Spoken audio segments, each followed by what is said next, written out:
Hace una semana Alemania asumió la presidencia de turno de la Unión Europea y ayer Angela Merkel vino a Bruselas a explicar al Parlamento Europeo sus prioridades para los próximos 6 meses.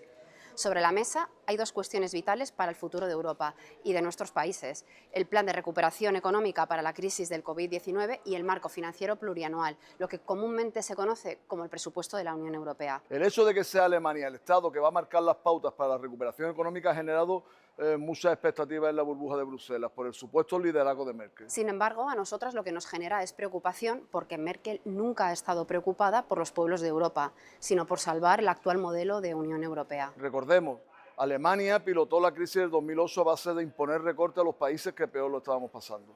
Esos recortes aplicados en España por el gobierno del PP generaron sufrimiento, pobreza y desigualdad. Y además, como hemos visto en lo peor de la crisis del coronavirus, adelgazaron nuestros servicios públicos hasta rozar el colapso. Merkel ha venido a Bruselas a prometer que la salida de esta crisis será distinta.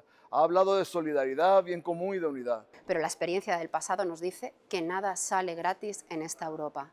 ¿Qué implica que una austericida como Merkel asuma el liderazgo de Europa en este momento y por los próximos 6 meses? Los estados de la Unión Europea van a necesitar miles de millones de euros para reponerse de la crisis social y económica a consecuencia de la pandemia. Y la cuestión es cómo se van a administrar esos recursos y qué condiciones se le van a poner a los diferentes países para poder recibirlos. En mayo, Francia y Alemania propusieron movilizar 500.000 millones de euros para ese plan de recuperación. Anteriormente, la Comisión Europea habló de 750.000 millones de euros. Y el Parlamento Europeo, mucho más ambicioso y realista, cifró en 2 billones la cantidad que sería necesaria para rehacernos del coronavirus. La cuantía económica es muy importante, pero como señalábamos antes, lo realmente clave es cómo se reparte el dinero, a qué se dedica y qué se pide a cambio. Si la mayor parte del fondo llega a los estados en forma de ayuda o préstamos, ¿y cómo tendrían que devolver esos préstamos? Y aquí es donde la cosa se pone interesante. El sentido común nos dice que la Unión Europea debería tener la capacidad económica como para emitir estas ayudas a fondo perdido por el bien de los pueblos de Europa. Esto ya sucedió en la anterior crisis. Se utilizaron miles de millones de dinero público para rescatar a la banca sin pedirle nada a cambio. Entonces no se pusieron problemas y Merkel fue la principal patrocinadora de este modelo. Pero ahora, cuando hay que rescatar los servicios públicos, no todo el mundo lo ve tan claro.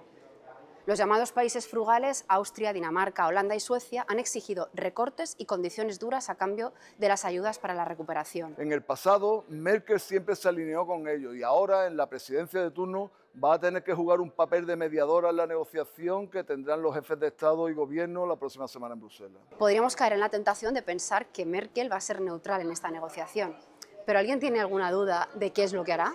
Por ahora, el único acuerdo que hay es que el dinero se canaliza a través del presupuesto de la Unión Europea. Y es aquí donde está la otra clave de la presidencia alemana, el marco financiero plurianual para el periodo 2021-2027. Todo parece indicar que para contentar a los frugales la oferta va a ser dinero para hoy y recortes para mañana, algo que resultó letal en la anterior crisis. De hecho, el presidente del Consejo ya ha anunciado que el presupuesto de la Unión Europea será menor para compensar la inversión que se va a hacer en la recuperación. Y esto puede afectar gravemente a políticas muy importantes para nuestros pueblos y para nuestros barrios. Merkel va a ser la principal protagonista del futuro de nuestra gente.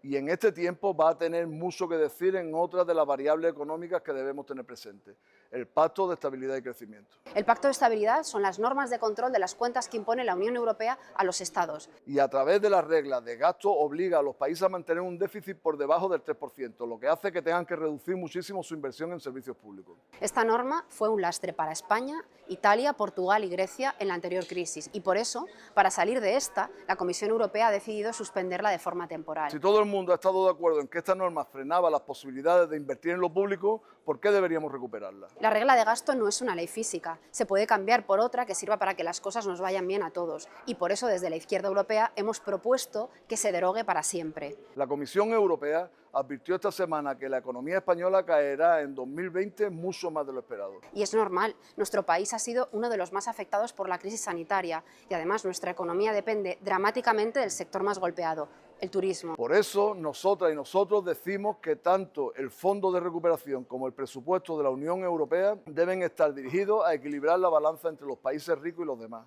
Una de las primeras medidas para conseguir esto es acabar con la existencia de paraísos fiscales dentro de la propia Unión Europea, como Luxemburgo y Holanda. Su modelo es desleal con el resto de países, porque permite que las grandes empresas, también españolas como Inditex, tengan excepciones inmensas que perjudican a todas y todos. El plan de recuperación debe destinarse a rescatar a las familias y a los sectores más afectados, pero también con el empuje del presupuesto europeo debe sentar las bases de la reindustrialización y la modernización de nuestro modelo productivo. Debemos apostar por la soberanía productiva, impulsando un sector industrial sostenible y de alto valor añadido. Debemos invertir en investigación. Debemos ser punteros en la generación de energía a través de fuentes limpias. Debemos repensar nuestra forma de producir y de consumir, de relacionarnos económicamente con otros países o áreas de influencia. Debemos potenciar los servicios públicos y en especial la sanidad. Debemos prepararnos para hacer frente a la siguiente pandemia de forma autosuficiente. Debemos cambiar el paradigma norte-sur dentro de la Unión Europea. El plan de recuperación no puede ser la excusa perfecta para que desde el sur sigamos sosteniendo la economía del norte. O salimos todos juntos o cada vez más personas se preguntarán qué sentido tiene una Unión Europea incapaz de responder a las necesidades de nuestros pueblos.